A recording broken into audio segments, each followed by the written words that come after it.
Here we are again with Miss Jess, round two for her second Olympic experience. And thanks to her performances, along with the other Hoosiers, I was fortunate to be named head coach again.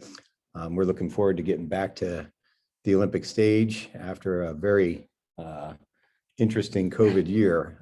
It's kind of surreal that it's happening, but Jess did a great job at trials, and we're feeling good as we're getting ready to leave for Tokyo here soon.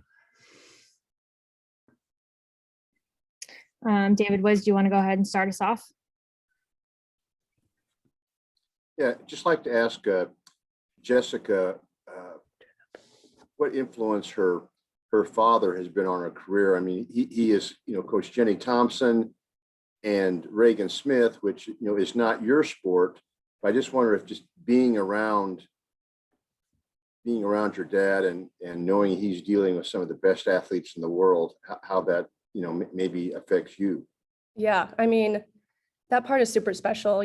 I've been kind of along this journey with him this whole time. So that's been so awesome just to be able to have him and, the years and years of experience that he's had being an Olympic coach as well. And then just seeing Reagan and her success has been something really special.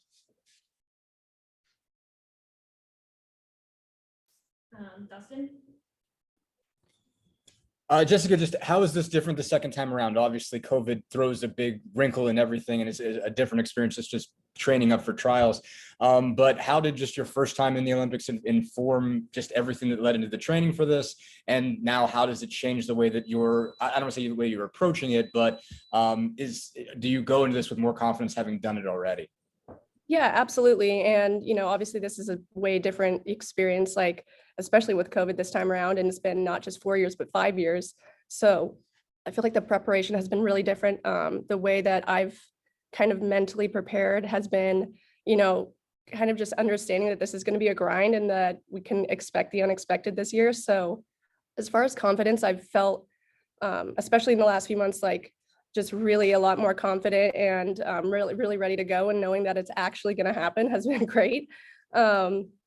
But yeah, the first time around, it's you don't really know what to expect. And now having that expectation kind of, it's a little more pressure, but at the same time, you have more confidence, and it's just more experience is obviously much better. So yeah.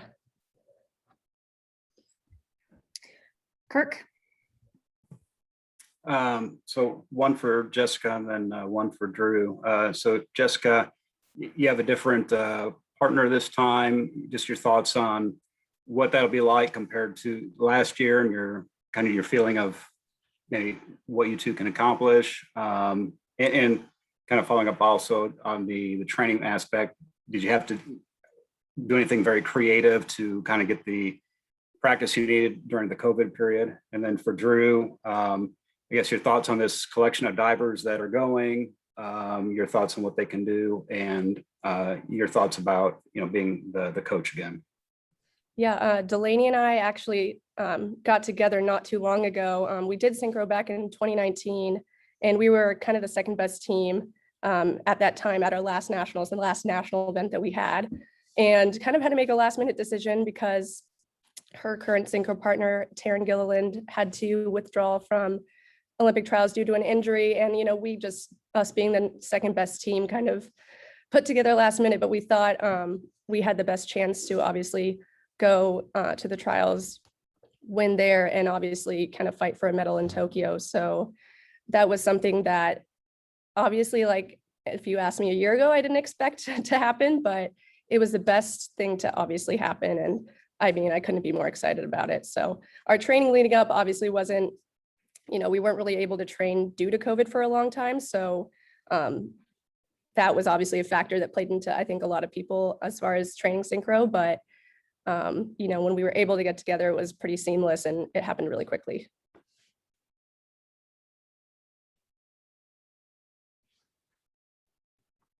Yeah, as far as the team that we have, Jess is very humble in saying that they were the second best team. And back then the results kind of created that, but right now Jess and Delaney defeated the defending bronze medalists from the US at the last World Championships, and are poised to challenge anybody in the world. So we're real excited. And we have the team. We have a nice mixture of veterans and new ones. Jessica on her second Olympics paired up with Delaney in her first Olympics.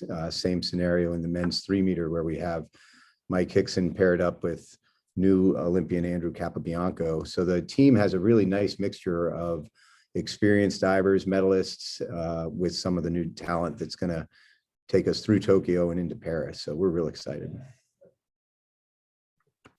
And your thoughts about being the coach again?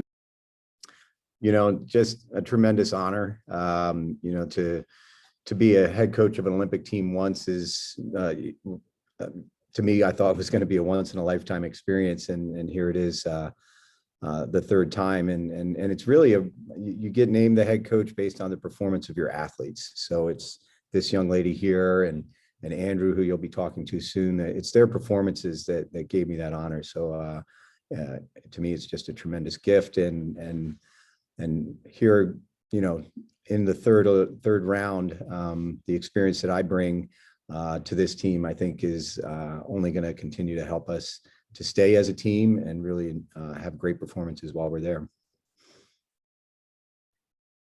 Lou? Thanks, Charlie. Coach, I was just talking, this is Lou Friedman from the Seymour Tribune. I was just talking to Dave Boggs. Yes. The other day. Shout out to Dave. Yes. Yes, and he said that you spent more time there at the pool than I thought you had in Seymour. And what did that do for you? And he also mentioned something of you guys having come from a quarry where you were practicing. Was that true? Well, we would find any puddle that was deep enough to jump into.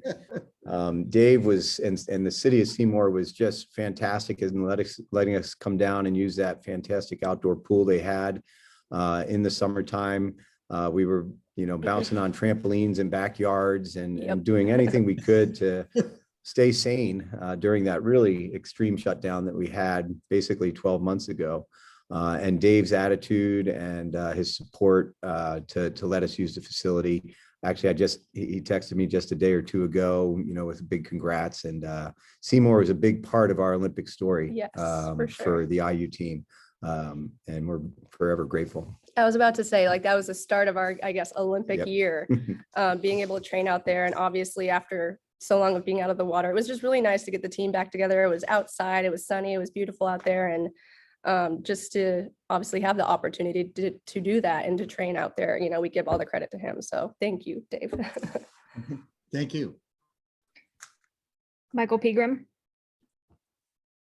Yeah, Drew, you go back a ways, I believe, with Andrew Capobianco before his IU days. When did you recognize that you had maybe a little special talent with him? The very first day I met him. He came to a weekend camp that I was hosting when I was coaching at Duke University when he was about 12 or 13 years old. The story of how we got together is, it was delayed for us. His parents retired and moved to North Carolina right in the year that I moved to IU. It was right after the Olympic year in 2012. So we missed each other, but it turned out to be the right thing because of me being here at IU, it worked out that I got to coach Andrew as he was coming into his prime. And it's just a great story of perseverance and we were meant to be together, just like I was with this one. Thanks. All right, last question, Brad Brown. Drew, what's impressed you most about your divers' ability to maintain this Olympic level of work, given they've had an extra year to have to do it? The resilience is unbelievable. One of our mantras throughout it, we were surrounded by what ifs for, a year and a half. What if, COVID cancels this? What if I get COVID? What if, they cancel the games again? And our comments to is we need to wake up every day and say, what if it actually happens, and prepare with that what if. And they did that for 14 months. And that's coming off of the disappointment of canceling the Olympic Games, and then another disappointment of canceling a December Nationals that was supposed to happen. the resilience is just unbelievable. And they kept the what if it actually happens every single day. And that's why they're on the team.